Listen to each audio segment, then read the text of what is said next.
امیر المؤمنین سیدنا عمر فاروق کے عہد خلافت کا ایک واقعہ جس کو اعلیٰ حضرت پیر سید مہر علی شاہ صاحب نے اپنی کتاب تصفیہ کے اندر نقل فرمایا۔ آپ فرماتے ہیں تاریخ میں مذکور ہے کہ قریباً 50 صحابہ کرام کسی مسجد میں جمع تھے۔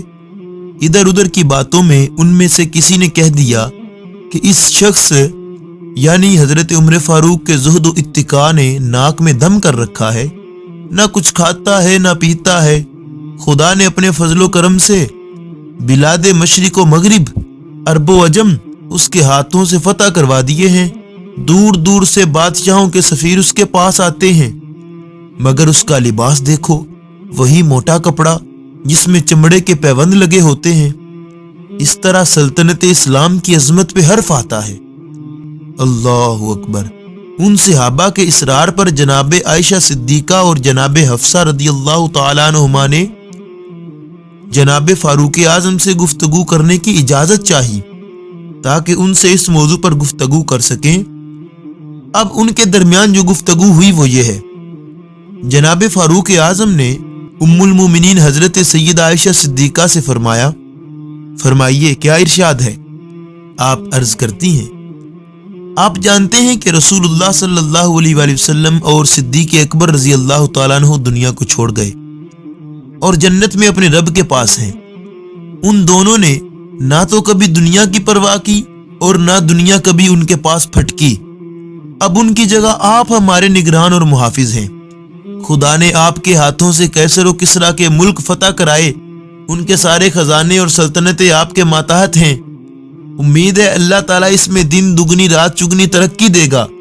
اس وقت روم کے سفیر دربار معلیٰ میں حاضر ہوتے ہیں، عجم کے قاصد دست بستہ کھڑے رہتے ہیں، عرب کے وفود آ کر زیارت سے مشرف ہوتے ہیں، مگر افسوس کہ آپ کے لباس کی بڑی خستہ حالت ہے، اس میں چمڑے کے پیوند لگے ہوئے ہیں۔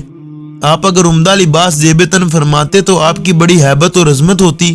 گھر میں بھی آپ اپنے سامنے صبح و شام نیا اور لمبا چوڑا دسترخوان بچھایا کریں، جس پر انواع و اقسام کے لذیذ کھانے اور خوشگوار میوے چنے ہوں، جو آپ بھی کھائیں اور آپ کے مصاحب بھی کھائیں، اور اس طرح سے شان خلافت بھی بڑھے گی اور باہر سے آنے والوں پر ہمارا رعب و وقار بھی قائم رہے گا۔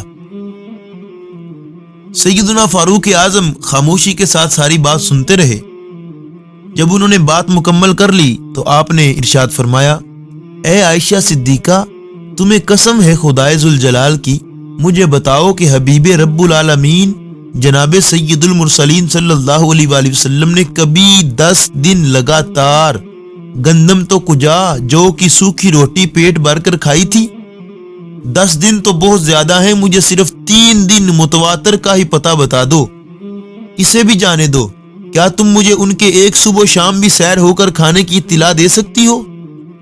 جب اس باعث تخلیق ارض و سما وجہ تخلیق کائنات نے دنیا میں اس طرح سے زندگی بسر فرمائی تو میں کس شمار میں ہوں جو ناز و نعم سے زندگی بسر کروں؟ اے عائشہ، عمر سے یہ امید کبھی نہ رکھنا کہ غریب مسلمانوں کے مال سے تن پروری کرے۔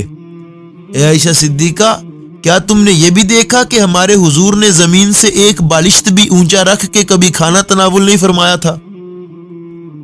آپ ہمیشہ فرمایا کرتے تھے، میں بندہ ہوں اور غلاموں کی طرح زمین پر بیٹھ کر کھایا کرتا ہوں۔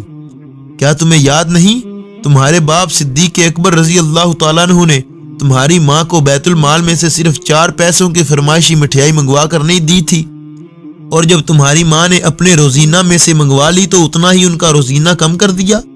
یہ سب باتیں تمہیں خوب معلوم ہیں، پھر تم مجھے ایسا نامناسب مشورہ دینے کیسے آ سکتی ہو؟ جناب عائشہ صدیقہ نے یہ دردناک تقریر سنی اور رو پڑی۔ عرض کی، امیر المؤمنین، آپ سچ فرماتے ہیں، آپ سے پہلے دونوں سرداروں کی عادت مبارکہ ایسی ہی تھی۔ جناب فاروق اعظم نے اپنا جواب جاری رکھتے ہوئے ارشاد فرمایا، اے عائشہ، اے حفصہ، تم دونوں حضرت صلی اللہ علیہ وآلہ وسلم کی بیبیاں ہو اور ام المومنین کا درجہ رکھتی ہو۔ کل مسلمانوں پر تمہارا حق ہے، خصوصاً مجھ پر تو سب سے زیادہ ہونا چاہیے۔ کیا تم دونوں اس لیے میرے پاس آئی ہو کہ مجھے دنیا کی طرف راغب کرو؟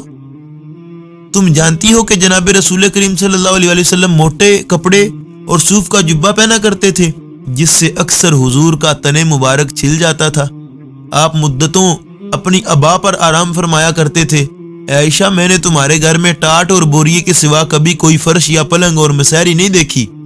حضور اسی کھردرے بچھونے پر استراحت فرماتے تھے اور جسم مبارک پر ہمیشہ موٹے موٹے اور نمایاں نشان ابھر آتے تھے۔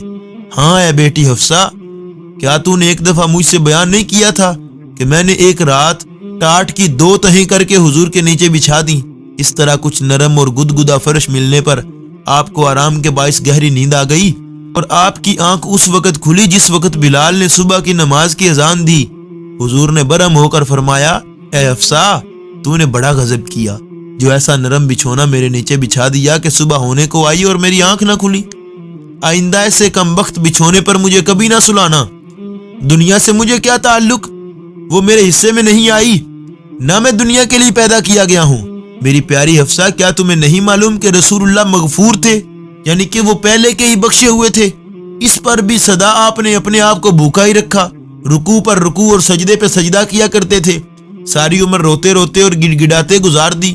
مغفور ہونے پر بھی آپ نے کبھی نہ اچھا کھایا، نہ اچھا پہنا، نہ کبھی نرم لباس پر سوئے۔ پھر میں اپنے ہادی کے طریقے سے کیسے قدم باہر رکھوں؟ جناب صدیقہ اور جناب حفصہ رضی اللہ تعالیٰ عنہما جناب سیدنا فاروق اعظم رضی اللہ تعالیٰ عنہ کا یہ کلام سن کر ہاتھوں سے کلیجہ تھامے باہر آئیں اور جو کچھ حضرت عمر سے سنا تھا رو رو کر سب حاضرین کو سنا دیا، جس کے کان میں بھی اس بیان کے الفاظ پڑتے تھے، تیر کی طرح دل کے پار ہو جاتے تھے۔ تمام سامعین میں ایک حشر سا بپا ہو گیا۔